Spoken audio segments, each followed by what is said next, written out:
जय हिंद दोस्तों, आप सभी का आपके अपने YouTube चैनल पे स्वागत है। आज के इस वीडियो में हम क्लास 12 के फिजिक्स के जो प्रकाशिकी वाला भाग है उसमें हम गोलीय पृष्ठ पर अपवर्तन का सूत्र निर्मित करेंगे और इस वीडियो में हमारा जो गोलीय पृष्ठ होगा वो उत्तल पृष्ठ लेंगे और नेक्स्ट वीडियो आने वाले वीडियो में हम अवतल पृष्ठ से उसके अपवर्तन का सूत्र निर्मित करेंगे।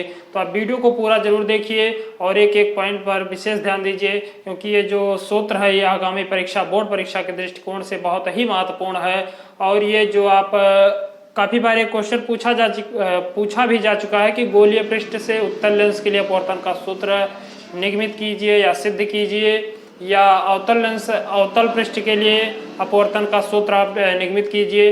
अगर आप अंशाल उठा के देख लें पिछले 2-3 सालों से तो काफ़ी बार ये क्वेश्चन रिपीट हुआ है। तो चलिए शुरू करते हैं। सबसे पहले आपको मालूम होना चाहिए उत्तल पृष्ठ, अवतल पृष्ठ, उत्तल दर्पण, अवतल दर्पण, उत्तल लेंस, अवतल लेंस आपको मालूम होना चाहिए।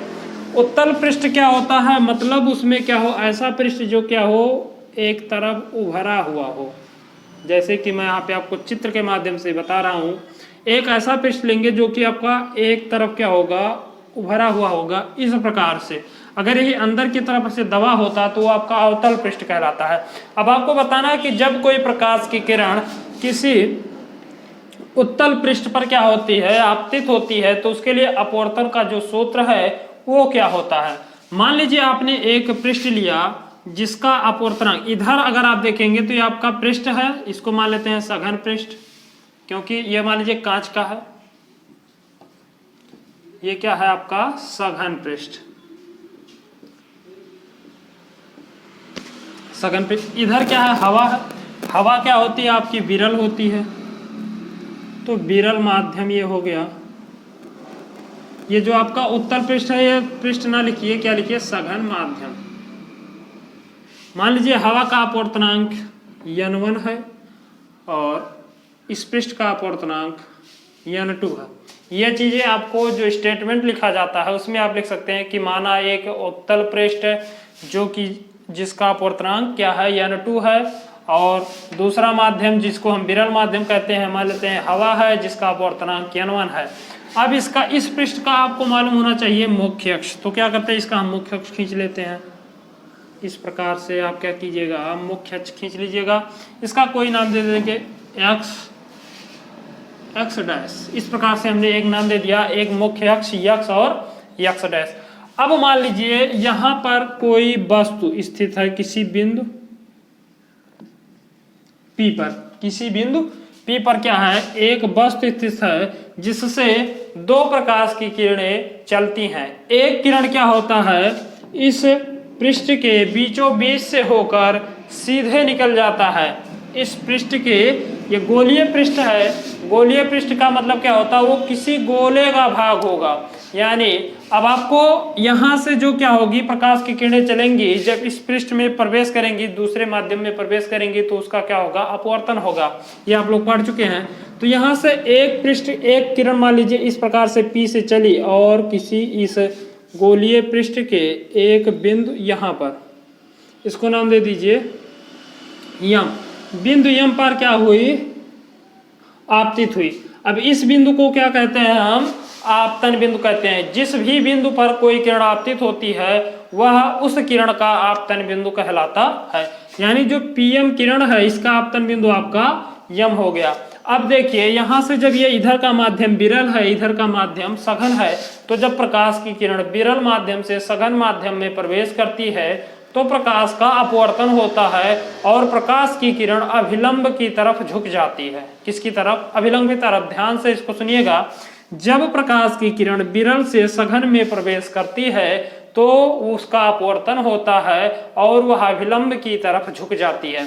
अब ये इस पॉइंट पर क्या हुई, आपतित हुई, तो इस पॉइंट पर आपको अभिलंब की जरूरत है। किसकी जरूरत है, अभिलंब की जरूरत है। अब चूंकि ये जो आपका पृष्ठ है ये क्या है, गोलीय पृष्ठ है, यानी ये किसी एक गोले का भाग है। अगर इसको आप पूरा ऐसे गोला का आकार दें तो कुछ इस प्रकार से बनेगा गोला, और इस गोले का कहीं ना कहीं एक ऐसा पॉइंट होगा जो कि इसका केंद्र होगा। मान लेते हैं वो केंद्र ये है C। मान लेते हैं C क्या है, इसका केंद्र है। अब इस केंद्र से अगर इस बिंदु पर क्या करें, हम एक रेखा खींच दें तो ये आप क्या कहलाएगा, इस बिंदु पर अभिलंब होगा। ये आपको वृत्त में पढ़ाया जाता है। केंद्र से क्या करें, अगर जो हम इस बिंदु पर कोई रेखा खींच दें तो ये क्या कहलाएगा आपका, इस बिंदु यम पर अभिलंब का कार्य करता है। इस प्रकार से यानी ये जो रेखा हो गई इसको नाम दे दीजिए एन। एनसी जो रेखा है वो इस बिंदु पर क्या है, अभिलंब है।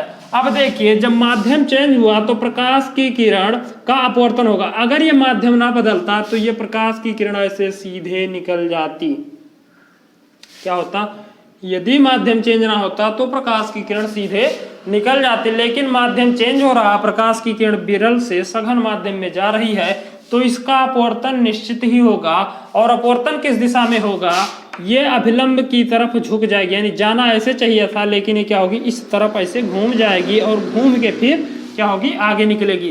तो मान लीजिए जाना उधर उसको चाहिए था लेकिन ये घूम गई अपवर्तन के कारण और इस पॉइंट से होकर इस प्रकार से होते हुए निकल गई, यहाँ से होकर यहाँ से निकल गई और मुख्य अक्ष के किसी बिंदु यहाँ पर आई पर क्या हुई, इसको काटती है। और दूसरी प्रकाश की किरण जो है वो इस बिंदु P से निकलती है और इस गोलीय पृष्ठ के केंद्र से होते हुए सीधे निकल जाती है, जो कि अपवर्तित नहीं होती है क्योंकि इसके जो मुख्य अक्ष होता है वो क्या होता है, केंद्र, और ये जो गोलीय पृष्ठ होता है उसके ध्रुव को मिलाने वाली रेखा जो होती है वो क्या कहलाती है, मुख्य अक्ष कहलाती है।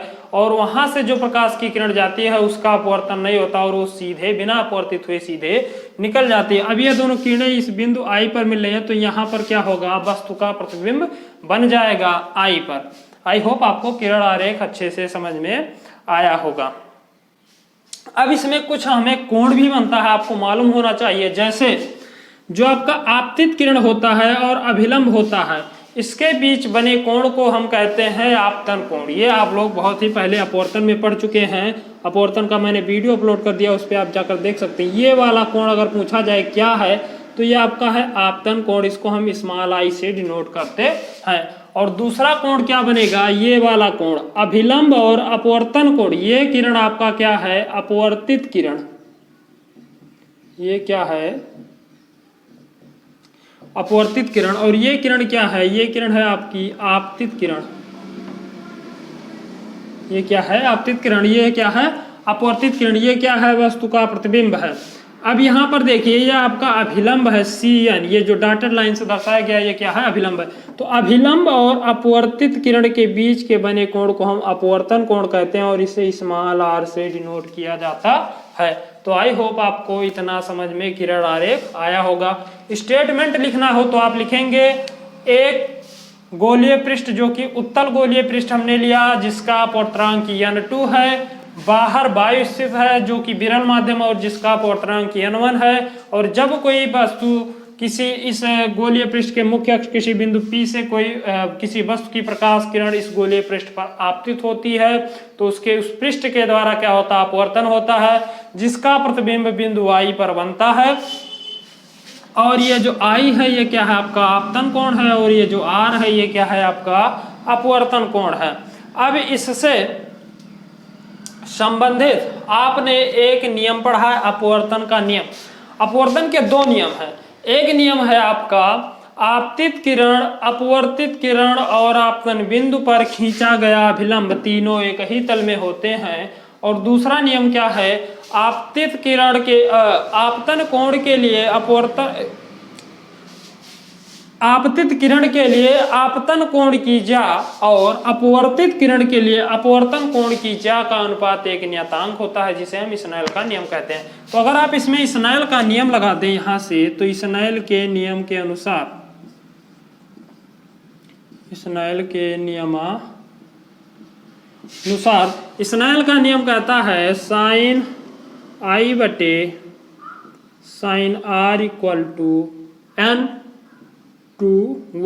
N/1 का मतलब क्या है, दूसरे का माध्यम, दूसरे का अपवर्तनांक पहले के सापेक्ष, यानी इस कांच का अपवर्तनांक, गोलीय पृष्ठ का अपवर्तनांक किसके सापेक्ष, हवा के सापेक्ष। यहाँ पे ये होता है N जो होता है वो क्या होता है, अपवर्तनांक होता है पदार्थ का। यहाँ से इसको आप लिख सकते हैं N/1 को साइन I बटे sine r equal to n2 upon n1। क्योंकि आपका n2 इक्वल टू होता है n2 अपान n1। यह अपवर्तनांक का सूत्र होता है। तिर्यक मल्टीप्लाई कर देंगे तो यहाँ से मिल जाएगा n1 इंटू साइन आई और equal to n2 into sine r. इसको आप समीकरण नंबर 1 बना सकते हैं। अब यहाँ पर अगर आप देखें तो आपको एक त्रिकोणमितीय फार्मूला मालूम होना चाहिए। त्रिकोणमिति का एक नियम है, यदि ये जो आपतन कोण और अपवर्तन कोण क्या हो, बहुत ही सूक्ष्म हो। यदि आपतन कोण अपवर्तन कोण क्या हो, बहुत ही छोटे हो, बहुत ही सूक्ष्म हो, तो त्रिकोणमिति का नियम कहता है कि यदि थीटा का मान अत्यंत छोटा हो तो आप साइन थीटा को थीटा लिख सकते हैं। क्या लिख सकते हैं? साइन थीटा को थीटा लिख सकते हैं और थीटा को आप साइन थीटा भी लिख सकते हैं। ये अपवर्तन का नियम कहता है। यदि एंगल, ये त्रिकोणमिति का नियम कहता है कि जब यदि क्या हो, थीटा का मान क्या हो, अत्यंत ही छोटा हो, बहुत ही सूक्ष्म हो, तो आप साइन थीटा को या कास थीटा को या टैन थीटा को आप थीटा केवल लिख सकते हैं। और कहीं पर बहुत छोटे छोटे केवल कोण दिए गए हैं तो उसको आप त्रिकोणमितीय अनुपात के रूप में लिख सकते हैं, यानी थीटा को साइन थीटा, कास थीटा या टैन थीटा में भी लिख सकते हैं। त्रिकोणमिति का नियम कहता है। इस नियम के अकॉर्डिंग अगर आप चलें तो यहाँ से आप साइन आई को क्या लिख सकते हैं? आई लिख सकते हैं, यानी n1 I equal to n2 r। इसको आप समीकरण नंबर 1 बनाइए, इसको मिटा दिए। ये आपका त्रिकोणमिति का नियम कहता है। अब देखिए, इसको आप समीकरण नंबर 1 बना के छोड़ देंगे। अब यहाँ पे एक चीज और आपको ध्यान देना है। यहाँ पे कुछ कोण बन रहे हैं, उसको आप मान लेंगे। मान लीजिए ये जो कोण बन रहा है आई, ये आपका है अल्फा। ये एक कोण बन रहा है जिसको आप बीटा मान सकते हैं, और एक कोण ये है जिसको आप क्या मान लीजिए? गामा। क्या मान लीजिए? गामा। इस कोण को आप अल्फा, इस कोण को बीटा और इस कोण को गामा मान लीजिए। और यहाँ पर देखें तो आपको 2 त्रिभुज दिखाई देगा। कौन कौन?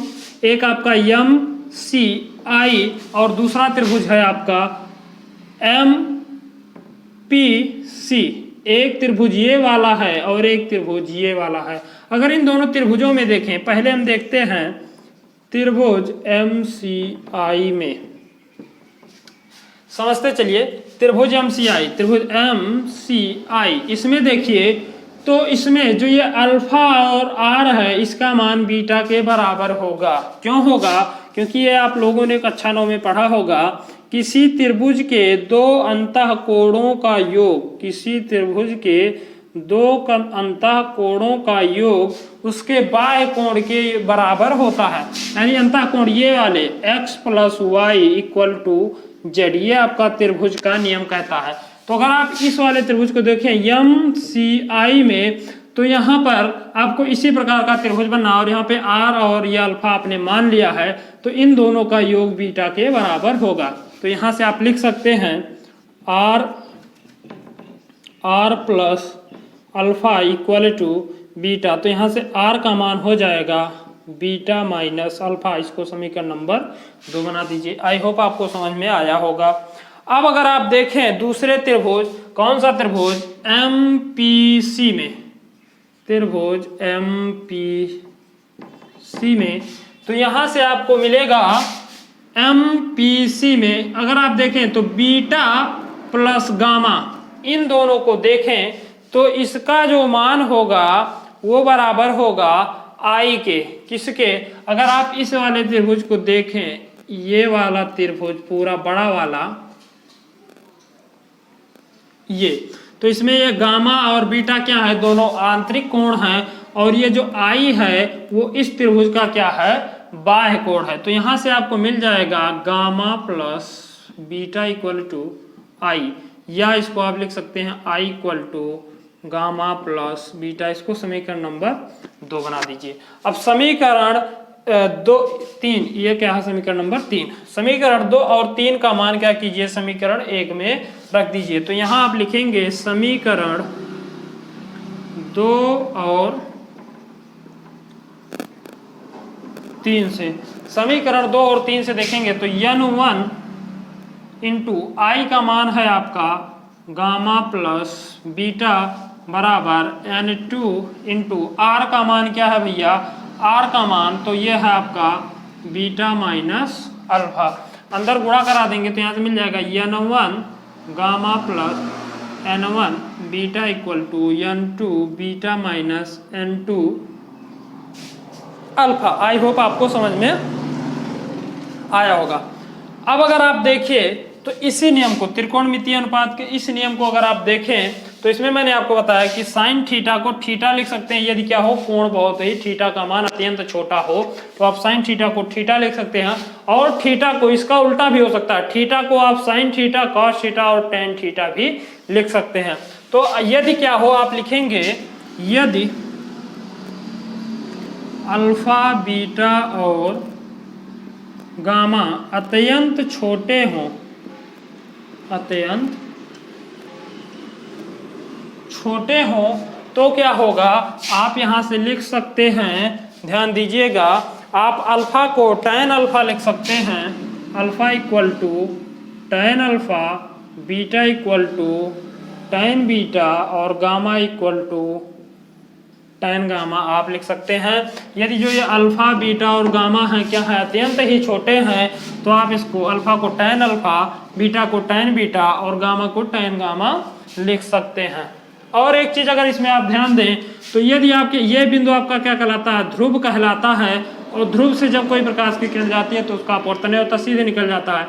यदि आप बिंदु यम से क्या करें, एक इस मुख्य अक्ष पर क्या करें, एक लंब डाल दें तो ये आपका किसी बिंदु किस पर मिलेगा, क्यू पर मान लीजिए मिल रहा। अब यहाँ से देखिए तो पी और क्यू क्या है, बहुत ही नजदीक हैं। तो यदि आप tan अल्फा का मान निकालें तो tan अल्फा, अल्फा यहाँ पर है तो tan अल्फा बराबर आपको मिल जाएगा।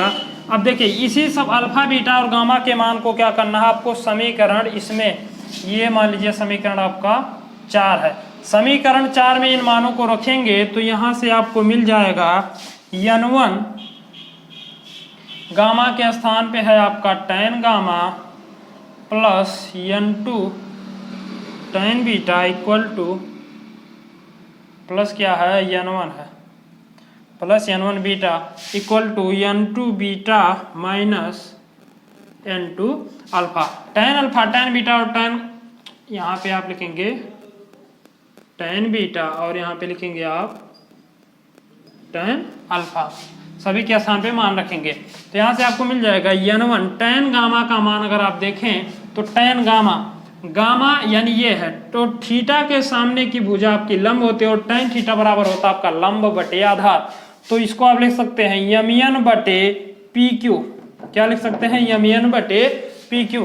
तो यहाँ से आपको मिल जाएगा M n upon P Q plus n1 into tan beta का मान देखिए तो थीटा के सामने की भुजा लंब यानी यम क्यू, लंब क्यू, यम क्यू, यहाँ पर क्या होगा यम क्यू होगा, यहाँ से हो जाएगा एम क्यू बटे आधार क्या है, तो आधार है सी क्यू, क्या है C Q equal to n2 tan beta का मान देखिए तो tan बीटा का मान वही होगा एम क्यू बटे सी क्यू और माइनस n2 tan अल्फा का मान अगर आप देखें तो tan अल्फा का मान होगा एम क्यू बटे और आई क्यू, आई क्यू। अगर आप सभी में देखें तो M Q M Q M Q M Q, सभी में यम क्यू क्या है, कॉमन है, तो कॉमन है तो कैंसिल हो जाएगा। तो यहाँ से आपको बचेगा n1 बटे p Q plus n1 upon c Q equal to n2 बटे सी क्यू माइनस n2 बटे आई क्यू। आई होप आपको इतना समझ में आया होगा। अब क्या कीजिए, यहाँ से आप इस चित्र के अकॉर्डिंग चित्र को ध्यान से देखिए और पी क्यू सी क्यू और आई क्यू का मान ज्ञात कर लीजिए कि ये सब हैं क्या। तो अगर आप पी क्यू को देखेंगे तो पी क्यू दोनों क्या हैं, एक दूसरे के बहुत ही करीब हैं। और यहाँ पर अगर आप देख, ये पी क्यू आपको देखना है, यहाँ पर दो नाम एक ही हो गया, यहाँ भी पी है यहाँ भी पी है, इसको आपको कुछ दो, ये बिंदु हम मान लेते हैं दूसरा, क्या मान लेते हैं, ओ मान लेते हैं, इस बिंदु को हम मान लेते हैं ओ, तो यहाँ से त्रिभुज जो लिए हैं वो भी बदल जाएगा, MOC हो जाएगा, बस इतना चेंज करना है। तो OP हो जाएगा, ये क्या हो जाएगा OQ। अब देखिए P और Q क्या है, एक दूसरे के लगभग एकदम समान है, एकदम क्या है, बहुत ही निकट है। तो आप क्या मान सकते हैं कि ये जो Q है वो बिंदु P पर स्थित है। तो जितनी दूरियां हैं आप Q को क्या कर दीजिए, जो Q है वहां पर क्या कर दीजिए आप P लिख सकते हैं, क्योंकि जितनी दूरी आप मापेंगे उसको किससे मापना है, हमें ध्रुव से मापा जाता है ना। तो ध्रुव को क्या करेंगे, एक Q को P पे मान लेंगे। यहां से आप लिखिएगा, जहां जहां पर Q हो वहां वहां पर P कर देंगे। तो यहां से हो जाएगा N1 बटे OP प्लस N1 बटे CP बराबर N2 बटे CP माइनस N2 बटे IP।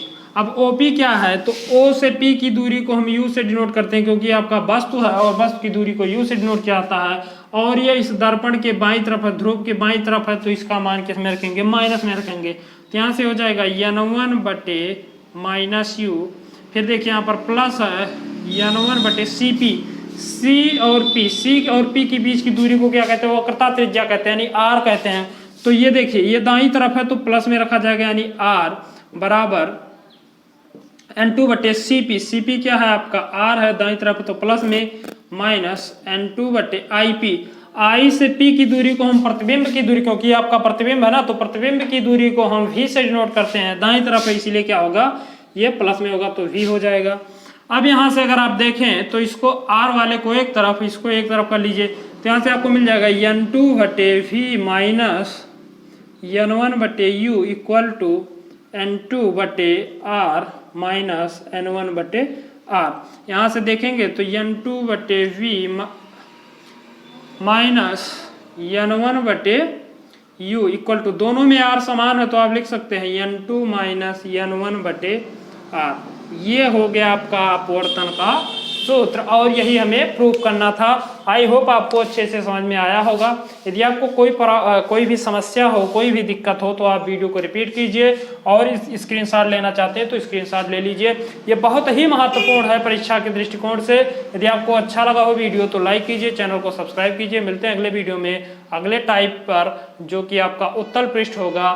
तब तक के लिए जय हिंद।